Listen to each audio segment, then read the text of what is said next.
Chapter 7, Portfolio Policy for the Enterprising Investor, the Positive Side. The enterprising investor, by definition, will devote a fair amount of his attention and efforts toward obtaining a better than run-of-the-mill investment result.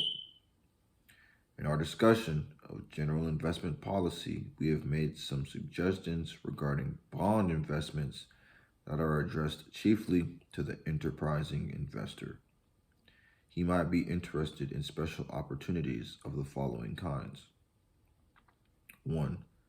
Tax-free new housing authority bonds effectively guaranteed by the United States government. 2. Taxable but high-yielding new community bonds also guaranteed by the United States government. 3.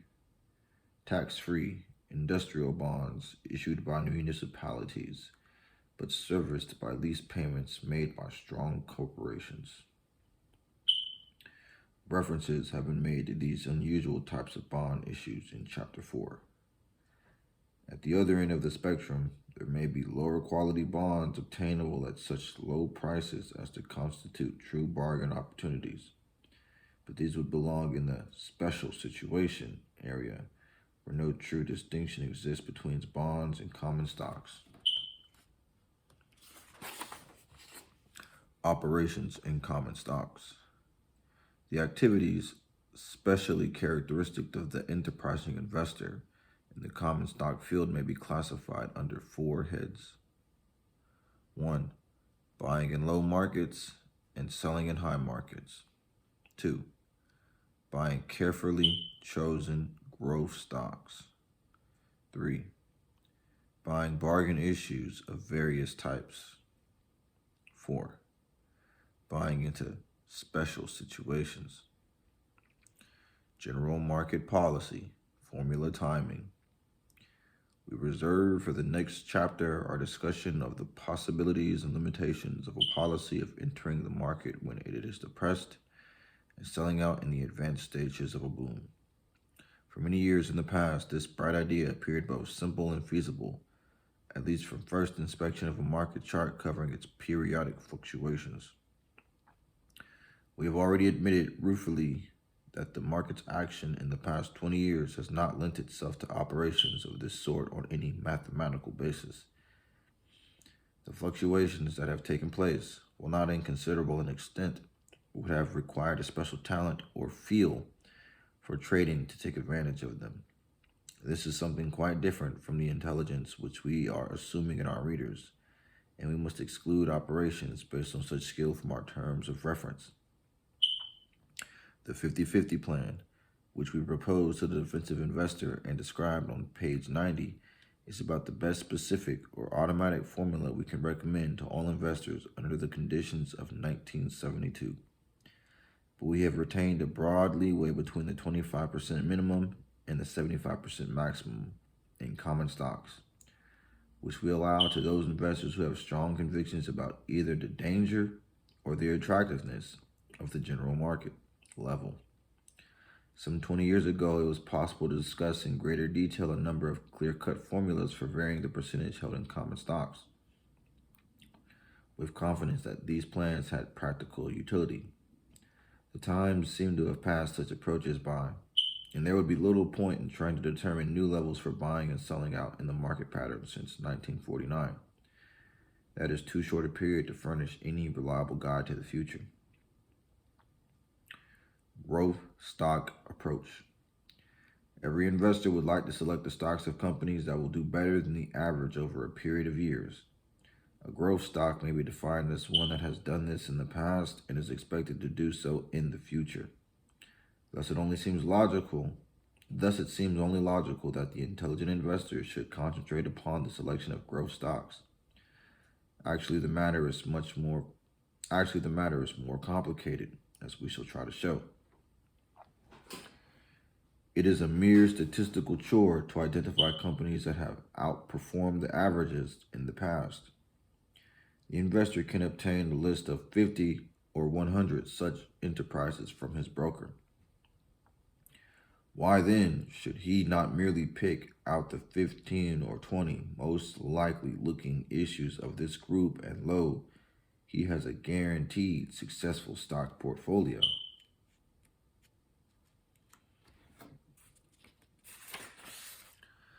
There are two catches to this simple idea.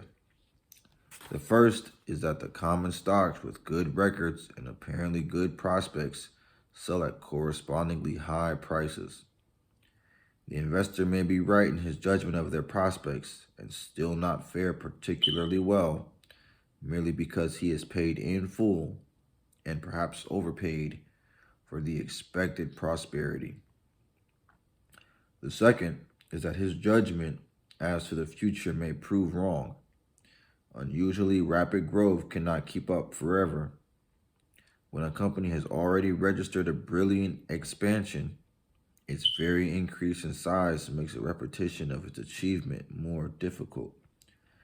At some point, the growth curve flattens out, and in many cases, it turns downward. It is obvious that if one confines himself to a few chosen instances based on hindsight, he could demonstrate that fortunes can readily be either made or lost in the growth stock field. How can one judge fairly of the overall results obtainable here? We think that reasonably sound conclusions can be drawn from a study of the results achieved by the investment funds specializing in the growth stock approach. The authoritative manual entitled Investment Companies, published annually by Arthur Weisenberger and Company, members of the New York Stock Exchange, computes the annual performance of some 120 such growth funds over a period of years. Of these, 45 have records covering 10 years or more.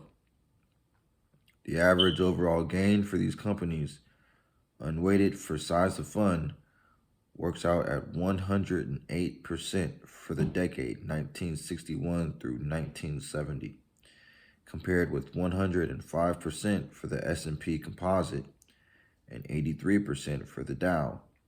In the 2 years 1969 and 1970, the majority of the 126 growth funds did worse in either index. Similar results were found in our earlier studies. The implication here is that no outstanding rewards came from diversified investment in growth companies as compared with that in common stocks generally.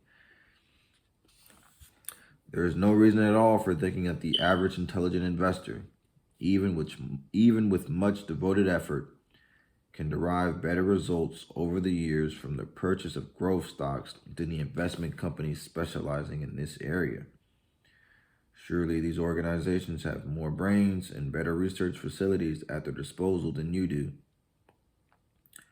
Consequently, we should advise against the usual type of growth stock commitment for the enterprising investor. This is one in which the excellent prospects are fully recognized in the market and already reflected in a current price-earnings ratio of, say, higher than 20. For the defensive investor, we suggested an upper limit of purchase price at 25 times average earnings of the past 7 years. The two criteria would be about equivalent in most cases.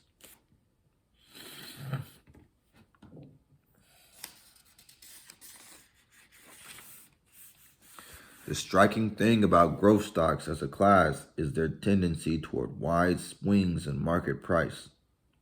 This is true of the largest and longest established companies, such as General Electric and International Business Machines, and even more so of newer and smaller successful companies. They illustrate our thesis that the main characteristic of the stock market since 1949 has been the injection of a highly speculative element into the shares of companies which have scored the most brilliant successes and which themselves would be entitled to a high investment rating. Their credit standing is of the best, and they pay the lowest interest rates on their borrowings. The investment caliber of such a company may not change over a long span of years, but the risk characteristics of its stock will depend on what happens to it in the stock market. The more enthusiastic the public grows about it, and the faster its advance as compared with the actual growth in its earnings, the riskier a proposition it becomes. But is it not true, the reader may ask, that the really big fortunes from common stocks have been garnered by those who made a substantial commitment in the early years of a company in whose future they had great confidence and who held their original shares unwaveringly while they increased 100-fold or more in value? The answer is yes. But the big fortunes from single company investments are almost always realized by persons who have a close relationship with the particular company through employment, family connection, etc., which justifies them in placing a large part of their resources in one medium and holding on to this commitment through all vicissitudes, despite numerous temptations to sell out at apparently high prices along the way. An investor without such close personal contact will constantly be faced with the question of whether too large a portion of his funds are in this one medium. Each decline, however temporary it proves in the sequel, will accentuate his problem, and internal and external pressures are likely to force him to take what seems to be a goodly profit, but one far less than the ultimate bonanza. 3 recommended fields for enterprising investment. To obtain better than average investment results over a long pool requires a policy of selection or operation possessing a twofold merit. It must meet objective or rational tests of underlying soundness. And 2, it must be different from the policy followed by most investors or speculators. Our experience and study leads us to recommend 3 investment approaches that meet these criteria. They differ rather widely from one another, and each may require a different type of knowledge and temperament on the part of those who essay it. The relatively unpopular large company. If we assume that it is the habit of the market to overvalue common stocks, which have been showing excellent growth or are glamorous for some other reason, it is logical to expect that it will undervalue, relatively at least, companies that are out of favor because of unsatisfactory developments of a temporary nature. This may be set down as a fundamental law of the stock market, and it suggests an investment approach that should prove both conservative and promising. The key requirement here is that the enterprising investor concentrate on the larger companies that are going through a period of unpopularity, while small companies may also be undervalued for similar reasons, and in many cases may later increase their earnings and share price. They entail the risk of a definitive loss of profitability and also of protracted neglect by the market in spite of better earnings. The large companies thus have a double advantage over the others. First, they have the resources in capital and brain power to carry them through adversity and back to a satisfactory earnings base. Second, the market is likely to respond with reasonable speed to any improvement shown. A remarkable demonstration of the soundness of this thesis is found in studies of the price behavior of the unpopular issues in the Dow Jones Industrial Average. In these, it was assumed that an investment was made each year in either the 6 or the 10 issues in the DJIA, which were selling at the lowest multipliers of their current or previous year's earnings. These could be called the cheapest stocks in the list, and their cheapness was evidently the reflection of relative unpopularity with investors or traders. It was assumed further that these purchases were sold out at the end of holding periods ranging from 1 to 5 years. The results of these investments were then compared with the results shown in either the DJIA as a whole or in the highest multiplier, i.e., the most popular group. The detailed material we have available covers the results of annual purchases assumed in each of the past 53 years. In the early period, 1917 through 1933, this approach proved unprofitable. But since 1933, the method has shown highly successful results. In 34 tests made by Drexel and Company, now Drexel Firestone, of 1 year holding from 1937 through 1969, the cheap stocks did definitely worse than the DJIA in only 3 instances. The results were about the same in 6 cases, and the cheap stocks clearly outperformed the average in 25 years. The consistently better performance of the low multiplier stocks is shown, Table 7.2.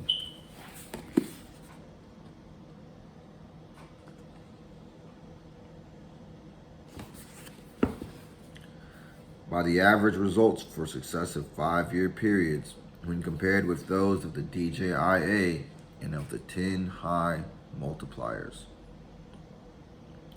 The Drexel computation shows further that an original investment of $10,000 made in the low multiplier issues in 1936 and switched each year in accordance with the principle would have grown to $66,900 by 1962. The same operations in high multiplier stocks would have ended with a value of only $25,300, while an operation in all 30 stocks would have increased the original fund to $44,000. The concept of buying unpopular large companies and its execution on a group basis, as described above, are both quite simple. But in considering individual companies, a special factor of opposite import was sometimes to be taken into account. Companies that are inherently speculative because of widely varying earnings tend to sell both at a relatively high price and at a relatively low multiplier in their good years, and conversely at low prices and high multipliers in their bad years.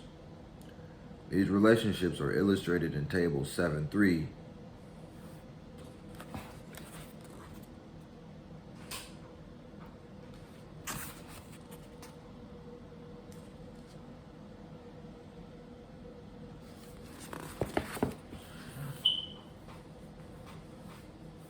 Covering fluctuations of Chrysler Corp. Kamnran. In these cases, the market has sufficient skepticism as to the continuation of the unusually high profits to value them conservatively. And conversely, when earnings are low or non-existent, note that by the arithmetic, if a company earns next to nothing, its shares must sell at a high multiplier of these minuscule profits. As it happens, Chrysler has been quite exceptional in the DJIA list of leading companies, and hence it did not greatly affect the then low multiplier calculations.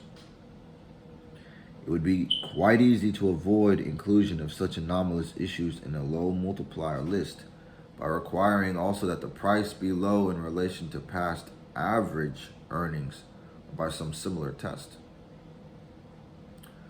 While writing this revision, we tested the results of the DJIA low multiplier method applied to a group assumed to be bought at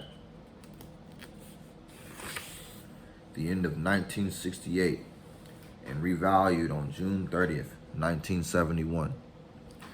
This time the figures proved quite disappointing, showing a sharp loss for the low multiplier 6 or 10 and a good profit for the high multiplier selections. This one bad instance should not vitiate conclusions based on 30-odd experiments, but its recent happening gives it a special adverse weight. Perhaps the aggressive investor should start with the low multiplier idea, but add other quantitative and qualitative requirements thereto in making up his portfolio. Purchase of bargain issues. We define a bargain issue as one which, on the basis of facts established by analysis, appears to be worth considerably more than it is selling for. The genus includes bonds and preferred stocks selling well under par, as well as common stocks. To be as concrete as possible, let us suggest that an issue is not a true bargain unless the indicated value is at least 50% more than the price. What kind of facts would warrant the conclusion that so great a discrepancy exists? How do bargains come into existence, and how does the investor profit from them? There are two tests by which a bargain common stock is detected. The first is by the method of appraisal. This relies largely on estimating future earnings and then multiplying these by a factor appropriate to the particular issue. If the resultant value is sufficiently above the market price, and if the investor has confidence in the technique employed, he can tag the stock as a bargain. The second test is the value of the business to a private owner. This value is often determined chiefly by expected future earnings, in which case the result may be identical with the first. But in the second test, more attention is likely to be paid to the realizable value of the assets, with particular emphasis on the net current assets or working capital. At low points in the general market, a large proportion of common stocks are bargain issues, as measured by these standards. A typical example was General Motors, when it sold at less than 30 in 1941, equivalent to only 5 for the 1971 shares. It had been earning in excess of $4 and paying $3.50 or more in dividends. It is true that current earnings and the immediate prospects may both be poor, but a level-headed appraisal of average future conditions would indicate values far above ruling prices. Thus, the wisdom of having courage in depressed markets is vindicated not only by the voice of experience, but also by application of plausible techniques of value analysis. The same vagaries of the marketplace that recurrently establish a bargain condition in the general list account for the existence of many individual bargains at almost all market levels. The market is fond of making mountains out of molehills and exaggerating ordinary vicissitudes into major setbacks. Even a mere lack of interest or enthusiasm may impel a price decline to absurdly low levels. Thus, we have what appear to be two major sources of undervaluation. 1. Currently disappointing results. And 2. Protracted neglect or unpopularity. However, neither of these causes, if considered by itself alone, can be relied on as a guide to successful common stock investment. How can we be sure that the currently disappointing results are indeed going to be only temporary? True, we can supply excellent examples of that happening. The steel stocks used to be famous for their cyclical quality, and the shrewd buyer could acquire them at low prices when earnings were low, and sell them out in boom years at a fine profit. A spectacular example is supplied by Chrysler Corporation, as shown by the data in Table 7.3.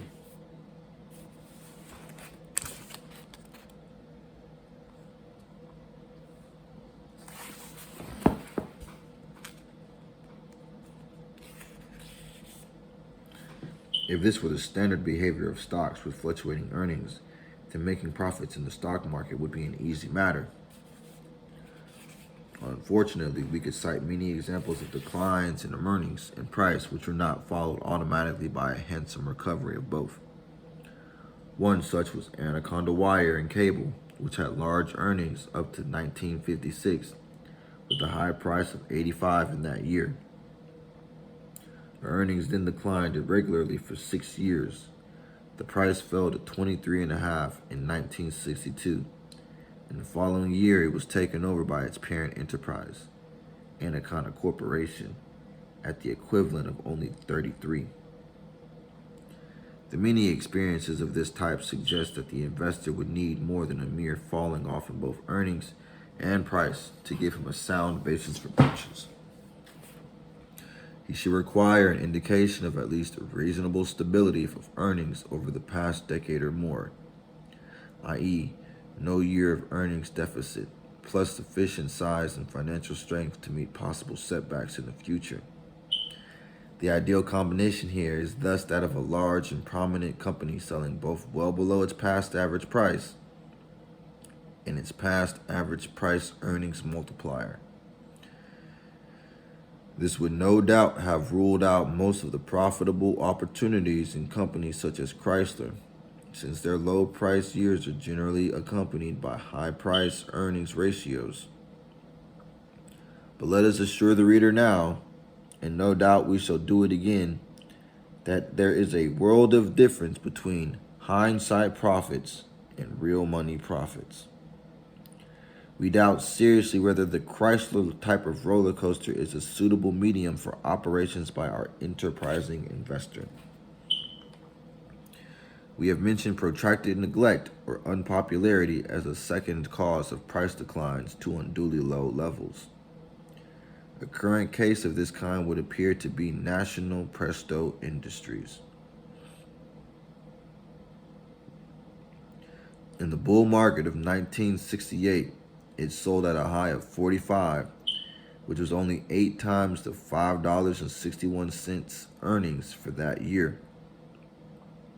The per-share profits increased in both 1969 and 1970, but the price declined to only 21 in 1970. This was less than 4 times the record earnings in that year and less than its net current asset value. In March 1972, it was selling at 34, still only 5.5 times the last reported earnings, and at about its enlarged net current asset value. Another example of this type is proved currently by Standard Oil of California, a concern of major importance. In early 1972, it was selling at about the same price as 13 years before, say 56. Its earnings had been remarkably steady, with relatively small growth, but with only one small decline over the entire period. Its book value was about equal to the market price. With this conservatively favorable 1958 to 71 record, the company has never shown an average annual price as high as 15 times its current earnings. In early 1972, the price-earnings ratio was only about 10. A third cause for an unduly low price for a common stock may be the market's failure to recognize its true earnings picture. Our classic example here is Northern Pacific Railway, which in 1946 through 47 declined from 36 to 13.5. The true earnings of the road in 1947 were close to $10 per share. The price of the stock was held down in great part by its $1 dividend. It was neglected also because much of its earnings power was concealed by accounting methods peculiar to railroads. The type of bargain issue that can be most readily identified is a common stock that sells for less than a company's net working capital alone, after deducting all prior obligations. This would mean that the buyer would pay nothing at all for the fixed assets, buildings, machinery, etc., or any goodwill items that might exist. Very few companies turn out to have an ultimate value less than the working capital alone, although scattered instances may be found. The surprising thing, rather, is that there have been so many enterprises obtainable which have been valued in the market on this bargain basis. A compilation made in 1957, when the market's level was by no means low, disclosed about 150 of such common stocks. In Table 7.4,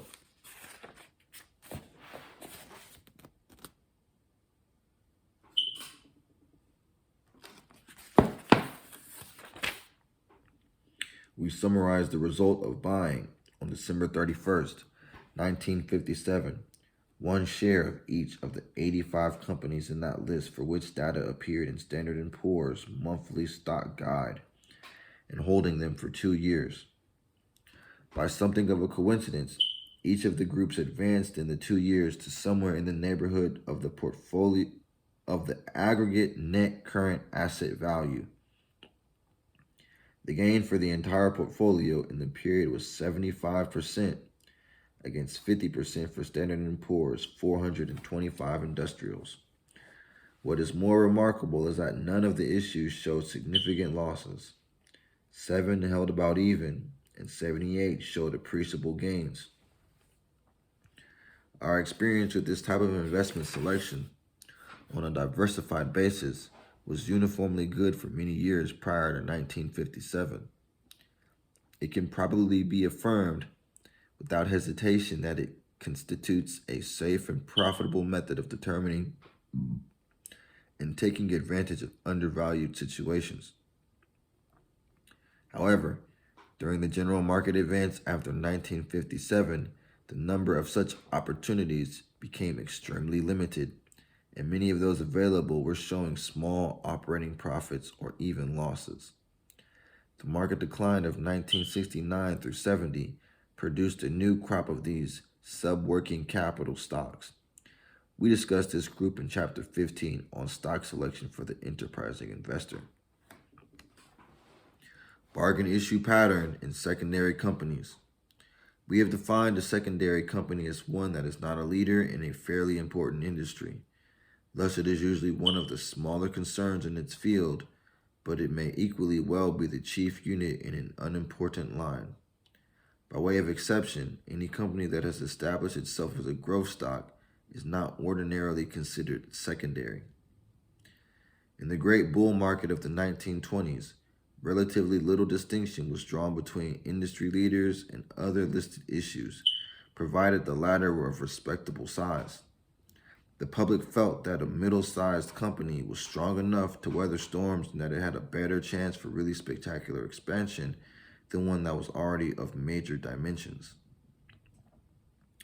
The Depression years, 1931 through 32, however, had a particularly devastating impact on the companies below the first rank, either in size or in inherent stability.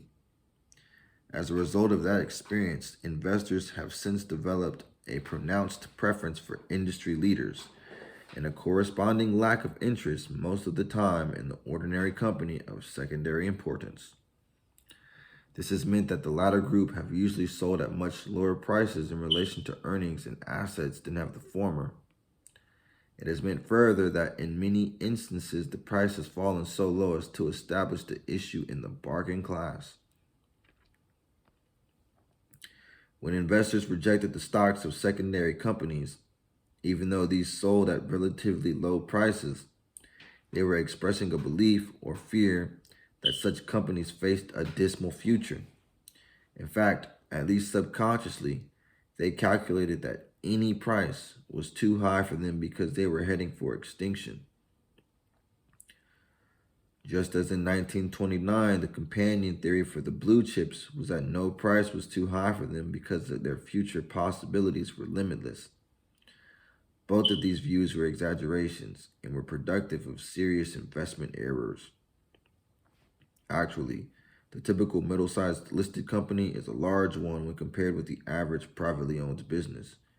There is no sound reason why such companies should not continue indefinitely in operation, undergoing the vicissitudes characteristic of our economy, but earning, on the whole, a fair return on their invested capital.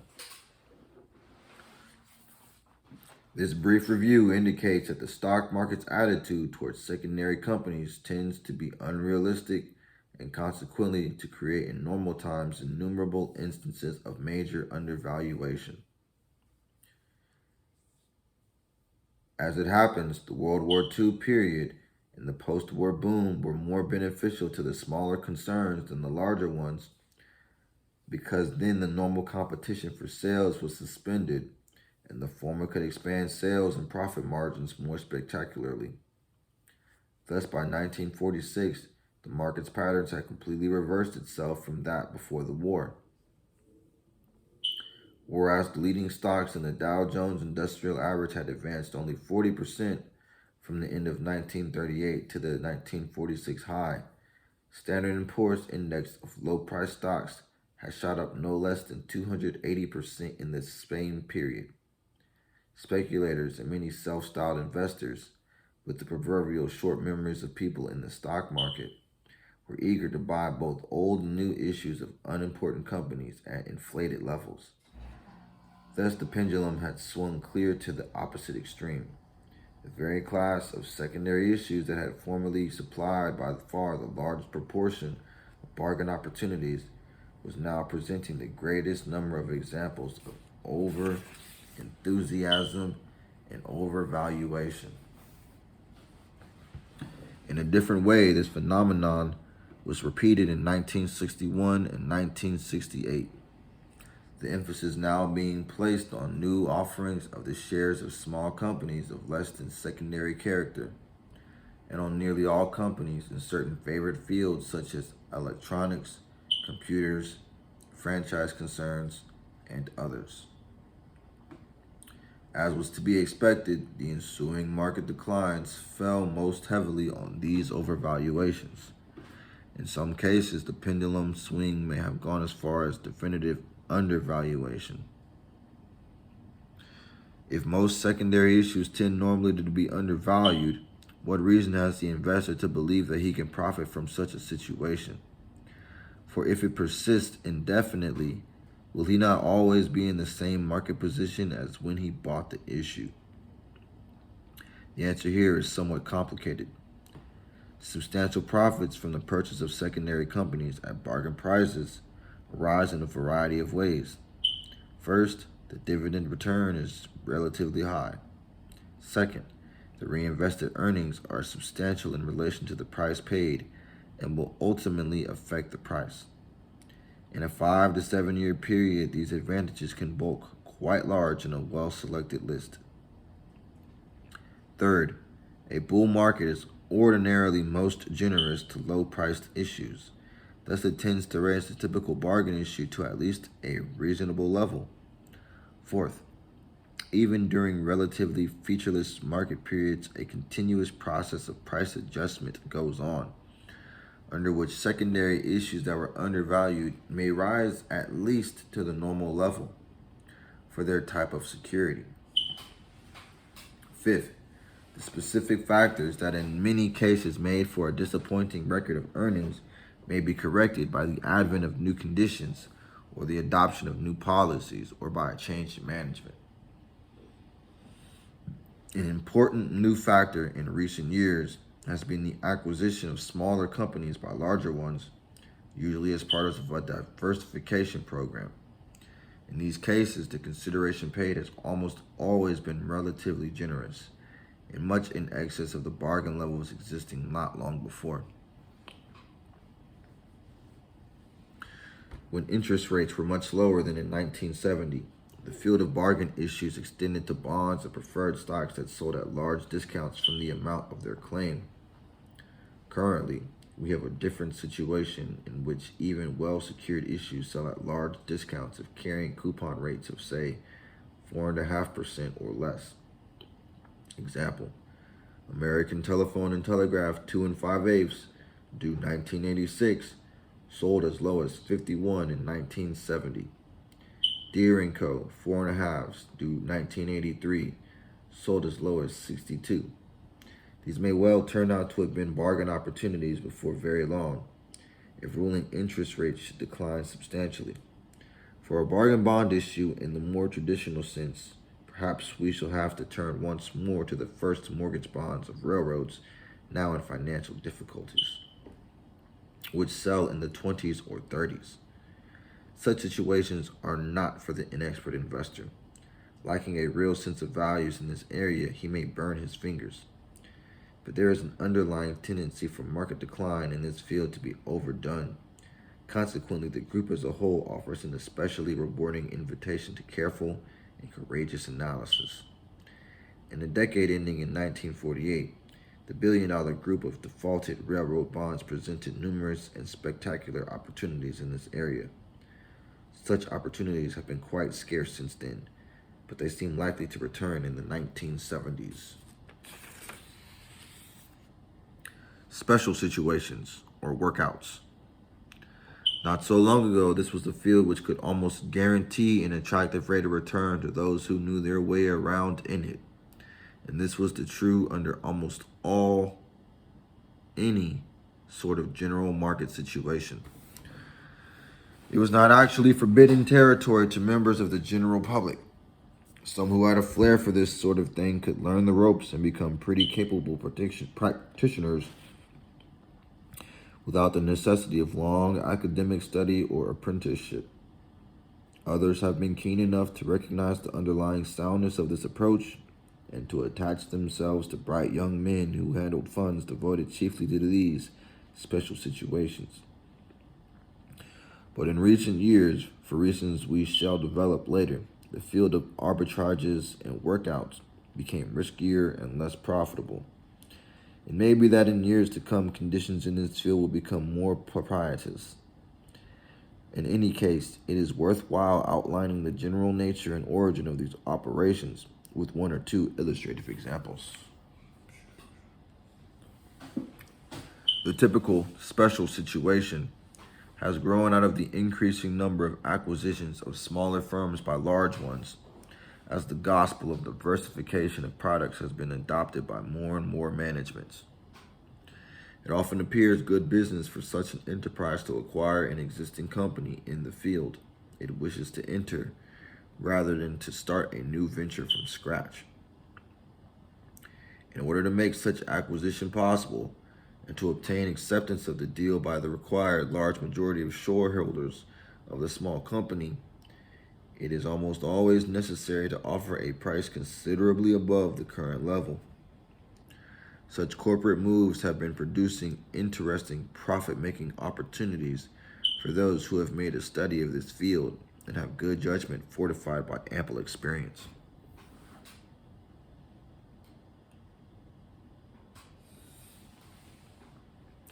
A great deal of money was made by shrewd investors not so many years ago through the purchase of bonds of railroads in bankruptcy, bonds which they knew would be worth much more than their cost when the railroads were finally reorganized. After promulgation of the plans of reorganization, a when-issued market for the new securities appeared. These could almost always be sold for considerably more than the cost of the old issues which were to be exchanged therefore. There were risks of non-consummation of the plans or of unexpected delays, but on the whole, such arbitrage operations proved highly profitable. There were similar opportunities growing out of the breakup of public utility holding companies pursuant to the 1935 legislation. Nearly all these enterprises proved to be worth considerably more than when changed from holding companies to a group of separate operating companies. The underlying factor here is the tendency of the security markets to undervalue issues that are involved in any sort of complicated legal proceedings. An old Wall Street motto has been, never buy into a lawsuit. This may be sound advice to the speculator seeking quick action on his holdings, but the adoption of this attitude by the general public is bound to create bargain opportunities in the securities affected by it, since the prejudice against them holds their prices down to unduly low levels. The exploitation of special situations is a technical branch of investment which requires a somewhat unusual mentality and equipment. Probably only a small percentage of our enterprising investors are likely to engage in it, and this book is not the appropriate medium for expounding its complications. Broader implications of our rules for investment. Investment policy, as it has been developed here, depends in the first place on a choice by the investor of either the offensive, passive, or aggressive enterprising role. The aggressive investor must have a considerable knowledge of security values, enough in fact to warrant viewing his security operations as equivalent to a business enterprise. There is no room in this philosophy for a middle ground or a series of gradations between the passive and aggressive status. Many, perhaps most, investors seek to place themselves in such an intermediate category. In our opinion, that is a compromise that is more likely to produce disappointment than achievement. As an investor, you cannot soundly become half a businessman, expecting thereby to achieve half the normal rate of business profits on your funds. It follows from this reasoning that the majority of security owners should elect the defensive classification. They do not have the time or the determination or the mental equipment to embark upon investing as a quasi-business. They should therefore be satisfied with the excellent return now obtainable from a defensive portfolio, and with even less. And they should stoutly resist the recurrent temptation to increase its return by deviating into other paths. The enterprising investor may probably embark upon any security operation for which his training and judgment are adequate, and which appears sufficiently promising when measured by established business standards. In our recommendations and caveats for this group of investors, we have attempted to apply such business standards. In those for the defensive investor, we have been guided largely by the three requirements of underlying safety, simplicity of choice, and promise of satisfactory results in terms of psychology as well as arithmetic. The use of these criteria has led us to exclude from the field of recommended investment a number of security classes that are normally regarded as suitable for various kinds of investors.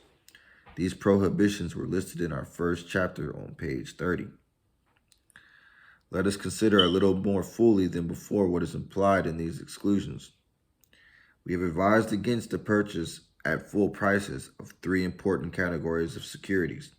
1. Foreign bonds. 2. Ordinary preferred stocks. And 3. Secondary common stocks, including, of course, original offerings of such issues. By full prices, we mean prices close to par for bonds or preferred stocks, and prices that represent about the fair business value of the enterprise in the case of common stocks. The greater number of defensive investors are to avoid these categories regardless of price. The enterprising investor is to buy them only when obtainable at bargain prices, which we define as prices not more than 2/3 of the appraisal value of the securities. What would happen if all investors were guided by our advice in these matters?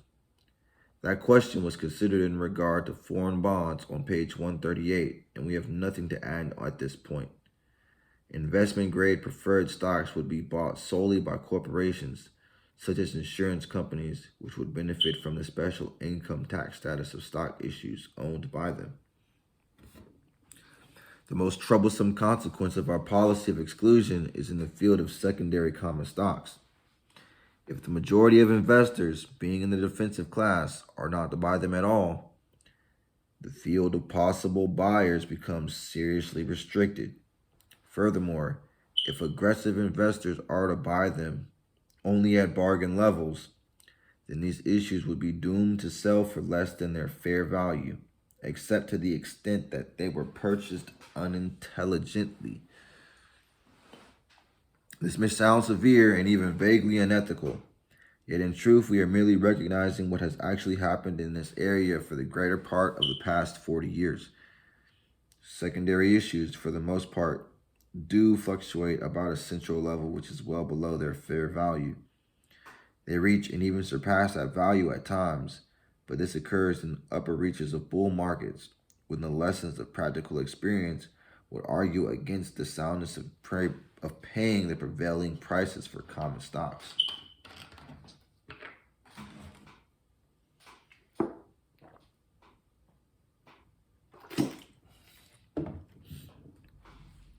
Thus, we are suggesting only that the aggressive investor recognize the facts of life as it is lived by secondary issues, and that they accept the central market levels that are normal for that class as their guide in fixing their own levels for purchase.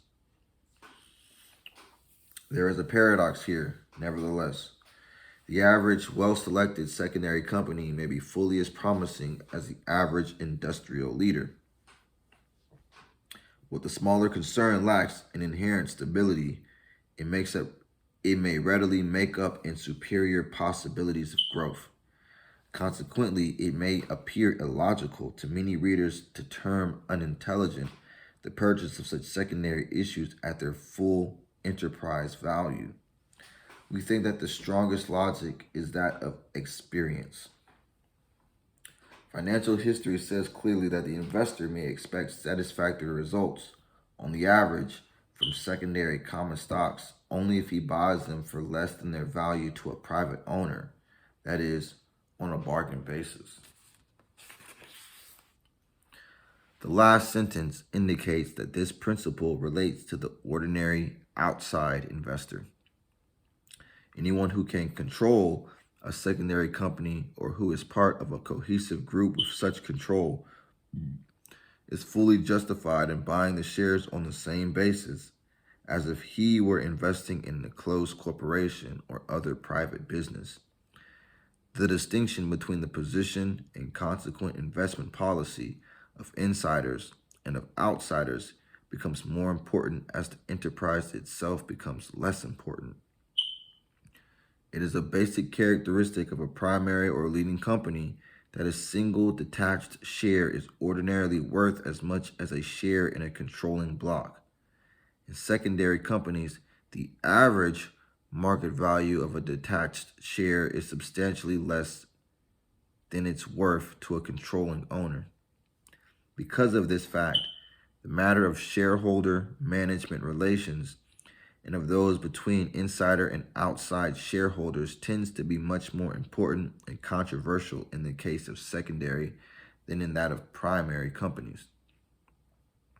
At the end of chapter 5, we commented on the difficulty of making any hard and fast distinction between primary and secondary companies. The many common stocks in the boundary area may properly exhibit an intermediate price behavior. It would not be illogical for an investor to buy such an issue at a small discount from its indicated or appraisal value, on the theory that it is only a small distance away from a primary classification, and that it may acquire such a rating unqualifiedly in the not-too-distant future. Thus, the distinction between primary and secondary issues need not be made too precise, for if it were, then a small difference in quality must produce a large differential in justified purchase price. In saying this, we are admitting a middle ground in the classification of common stocks. Although we counseled against such a middle ground in the classification of investors. Our reason for this apparent inconsistency is as follows. No great harm comes from some uncertainty of viewpoint regarding a single security, because such cases are exceptional, and not a great deal is at stake in the matter. But the investor's choice as between the defensive or the aggressive status is of major consequence to him, and he should not allow himself to be confused or compromised in this basic decision. Commentary on chapter 7. It requires a great deal of boldness and a great deal of caution to make a great fortune. And when you have got it, it requires 10 times as much wit to keep it. Nathan Mayer Rothschild. Timing is nothing. In an ideal world, the intelligent investor would hold stocks only when they are cheap and sell them when they become overpriced. Then duck into the bunker of bonds and cash until stocks again become cheap enough to buy. From 1966 through late 2001, one study claimed $1 held continuously in stocks would have grown to $11.71. But if you had gotten out of stocks right before the 5 worst days of each year, your original $1 would have grown to $987.12. Like most magical market ideas, this one is based on sleight of hand. How exactly would you, or anyone, figure out which days will be the worst days before they arrive? On January 7th, 1973, the New York Times featured an interview with one of the nation's top financial forecasters, who urged investors to buy stocks without hesitation. It's very rare that you can be as unqualifiedly bullish as you can now. That forecaster was named Alan Greenspan, and it's very rare that anyone has ever been so unqualifiedly wrong as the future Federal Reserve Chairman was that day. 1973 and 1974 turned out to be the worst years for economic growth and the stock market since the Great Depression. Can professionals time the market any better than Alan Greenspan? I see no reason not to think the majority of the decline is behind us, declared Kate Leary Lee, president of the market timing firm of R.M. Leary & Co. on December 3rd, 2001. This is when you want to be in the market, she added, predicting that stocks look good for the first quarter of 2002. Over the next 3 months, stocks earned a measly 0.28% return, underperforming cash by 1.5 percentage points. Leary is not alone. A study by 2 finance professors at Duke University found that if you had followed the recommendations of the best 10% of all market timing newsletters, you would have earned a 12.6% annualized return from 1991 through 1995. But if you had ignored them and kept your money in a stock index fund, you would have earned 16.4%. As the Danish philosopher Soren Kierkegaard noted, life can only be understood backwards, but it must be lived forwards. Looking back, you can always see exactly when you should have bought and sold your stocks. But don't let that fool you into thinking you can see in real time just when to get in and out. In the financial markets, hindsight is forever 20/20. But foresight is legally blind. And thus, for most investors, market timing is a practical and emotional impossibility. What goes up? Like spacecraft that pick up speed as they rise into the Earth's stratosphere, growth stocks often seem to defy gravity. Let's look at the trajectories of 3 of the hottest growth stocks of the 1990s: General Electric, Home Depot, and Sun Microsystems. See Figure 7.1.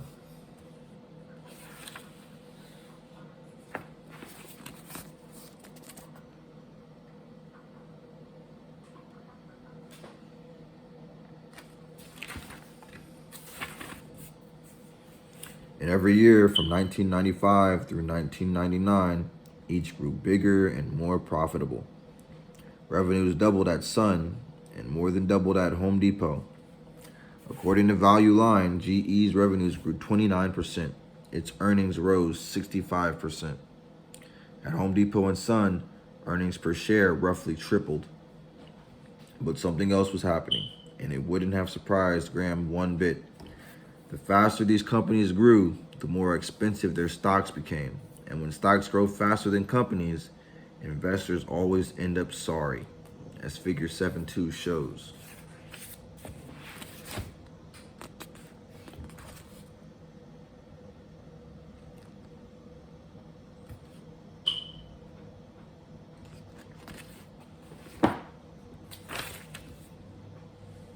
A great company is not a great investment if you pay too much for the stock. The more a stock has gone up, the more it seems likely to keep going up. But that instinctive belief is flatly contradicted by a fundamental law of financial physics. The bigger they get, the slower they grow. A $1 billion company can double its sales fairly easily. But where can a $50 billion company turn But where can a $50 billion company turn to find another $50 billion in business? Growth stocks are worth buying when their prices are reasonable. But when their price earnings ratios go much above 25 or 30, the odds get ugly. Journalist Carol Loomis found that from 1960 through 1999, only 8 of the largest 150 companies of the Fortune 400 list managed to raise their earnings by an annual average of at least 15% for 2 decades. Looking at 5 decades of data, the research firm of Sanford C. Bernstein and Co. showed that only 10% of large U.S. companies had increased their earnings by 20% for at least 5 consecutive years. Only 3% had grown by 20% for at least 10 years straight, and not a single one had done it for 15 years in a row. An academic study of thousands of U.S. stocks from 1951 through 1998 found that over all 10-year periods, net earnings grew by an average of 9.7% annually. But for the biggest 20% of companies, earnings grew by an annual average of just 9.3%. Even many corporate leaders fail to understand these odds. See sidebar on page 184. The intelligent investor, however, gets interested in big growth stocks not when they are at their most popular, but when something goes wrong. In July 2002, Johnson & Johnson announced that federal regulators were investigating accusations of false record keeping at one of its drug factories, and the stock lost 16% in a single day. That took J&J's share price down from 24 times the previous 12 months' earnings to just 20 times. At that lower level, Johnson & Johnson might once again have become a growth stock with room to grow, making an example of what Grams calls the relatively unpopular large company.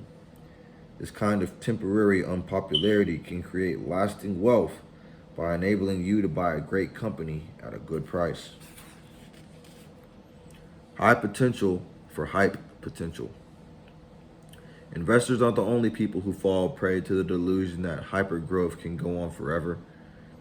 In February 2000, Chief Executive John Roth of Nortel Networks was asked how much bigger his giant fiber optic companies could get. The industry is growing 14% to 15% a year, Roth replied, and we're going to grow 6 points faster than that. For a company our size, that's pretty heady stuff. Nortel stock, up nearly 51% annually over the previous 6 years, was then trading at 87 times what Wall Street was guessing it might earn in 2000. Was the stock overpriced? It's getting up there, shrugged Roth, but there's still plenty of room to grow our valuation as we execute on the wireless strategies. After all, he added, Cisco Systems was trading at 121 times its projected earnings! Exclamation point. As for Cisco, in November 2000, its chief executive, John Chambers, insisted that his company could keep growing at least 50% annually. Logic, he declared, would indicate this is a breakaway. Cisco stock had come way down. It was then trading at a mere 98 times its earnings over the previous year. And Chambers urged investors to buy. So who are you going to bet on, he asked. Now may be the opportunity. Instead, these growth companies shrank and their overpriced stocks shriveled. Nortel's revenues fell by 37% in 2001, and the company lost more than $26 billion that year. Cisco's revenues did rise 18% in 2001, but the company ended up with a net loss of more than $1 billion. Nortel's stock, at 113 when Roth spoke, finished 2002 at $1.65. Cisco's shares, at 52 when Chambers called his company a breakaway, crumbled to 13. Both companies have since become more circumspect about forecasting the future. Should you put all your eggs in one basket? Put all your eggs into one basket and then watch that basket, proclaimed Andrew Carnegie a century ago. Do not scatter your shop. The great successes of life are made by concentration. As Graham points out, the really big fortunes from common stocks have been made by people who packed all their money into one investment they knew supremely well. Nearly all the richest people in America trace their wealth to a concentrated investment in a single industry or even a single company. Think Bill Gates and Microsoft, Sam Walton and Walmart, or the Rockefellers and Standard Oil. The Forbes 400 list of the richest Americans, for example, has been dominated by undiversified fortunes ever since it was first compiled in 1982. However, almost no small fortunes have been made this way, and not many big fortunes have been kept this way. What Carnegie neglected to mention is that concentration also makes most of the great failures of life. Look again at the Forbes Rich List. Back in 1982, the average net worth of a Forbes 400 member was $230 million. To make it onto the 2002 Forbes 400, the average 1982 member needed to earn only a 4.5% average annual return on his wealth. During a period when even bank accounts yielded far more than that and the stock market gained an annual average of 13.2%.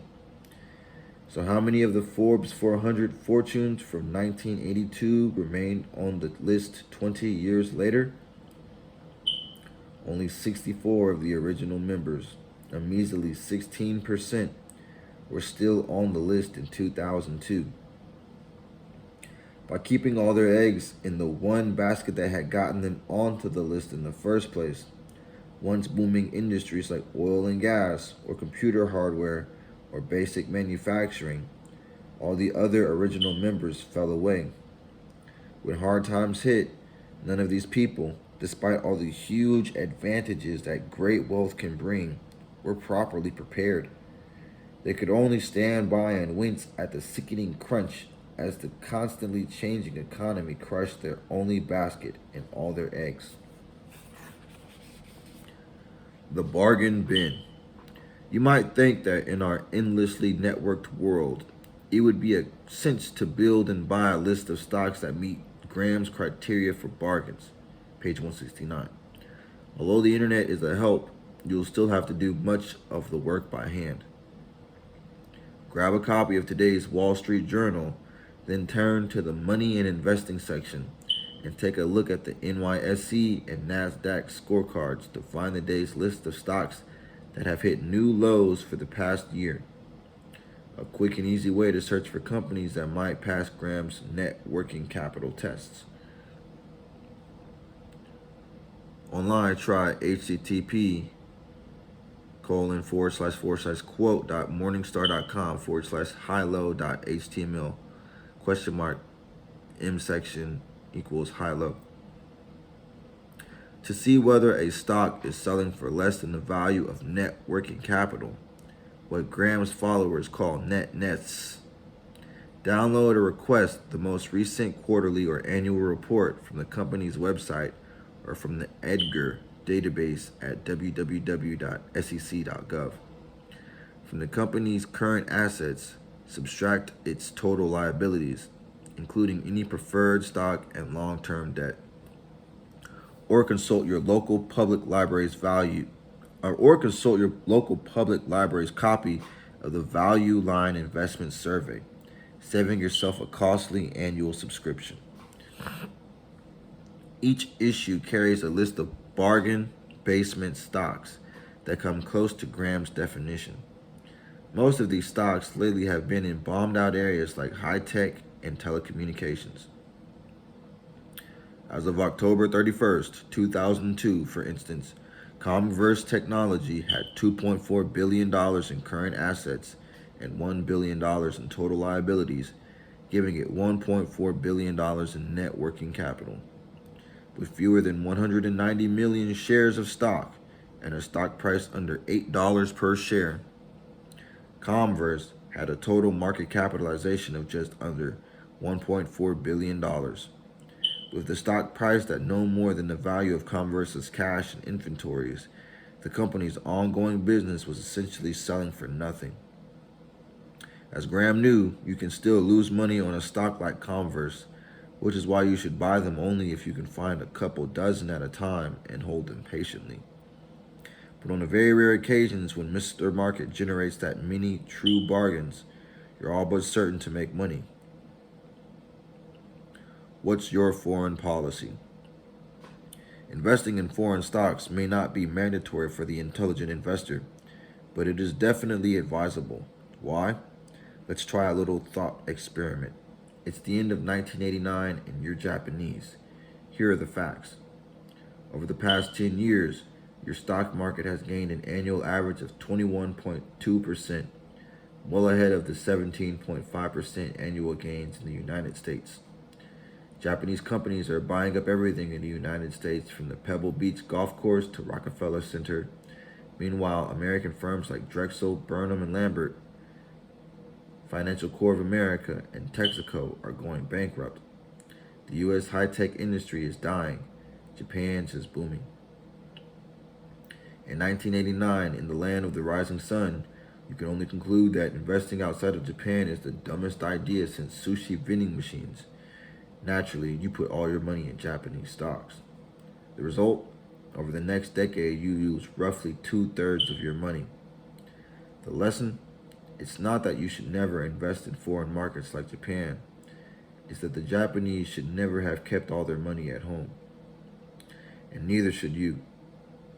If you live in the United States, work in the United States, and get paid in US dollars, you are already making a multi-layered bet on the US economy. To be prudent, you should put some of your investment portfolio elsewhere, simply because no one, anywhere, can ever know what the future will bring at home or abroad.